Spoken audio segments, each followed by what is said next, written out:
Let's talk about Monsteras, one of the most classic house plants that everyone needs in their house. This, in particular, Monstera deliciosa, which is named for the edible fruit that it grows in the wild.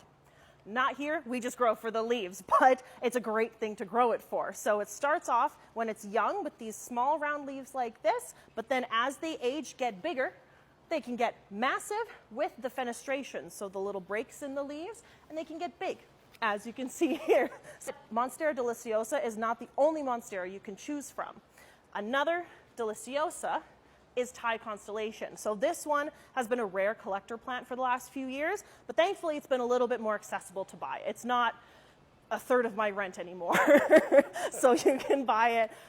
They're beautiful because of the variegation, like the colors of the leaves. You want to grow Monsteras in a medium brightly lit location. Another really cool variety that we can go into of Monsteras are ones that are trailing. So this one is Cobra. This is Monstera standleiana.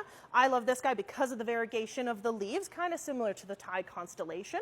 I love the shape of the leaves, but it's going to trail down like this. You can cut it back if you wanted a bushier growth up top, but it's meant to trail.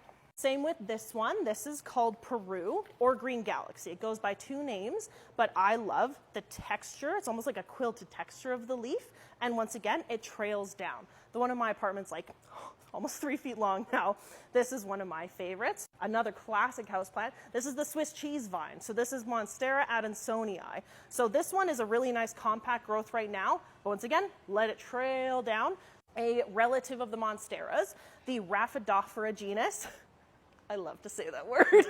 So this is Rhaphidophora decursiva. It's also called dragon's tail. So this guy has a very thick and like heavy stem. So it's going to continue to trail and grow. But this one's super cool because it has the fenestrations in the leaves as it grows larger. This is Rhaphidophora corthalcii. This guy is called the shingle plant because it grows flat against surfaces in the wild. So that's why we have it growing on this little wooden stake here. Yes, there's attachments to hold it to it, but the aerial roots on each of these guys are attached to it. So it's super cool how they lay flat and then they continue to grow upwards, so you can have them trailing down or up to the top like that. I'll hold him again. Now, for Monsteras for watering, these guys are nice because you can let the soil dry out a little bit in between waterings. You don't want to keep them super wet. So you want to make sure that the pot that you have it in is something like this nursery pot that has the drainage holes. If you have it sitting in a pot that has no drainage, it will not live a happy life and it will not get this big.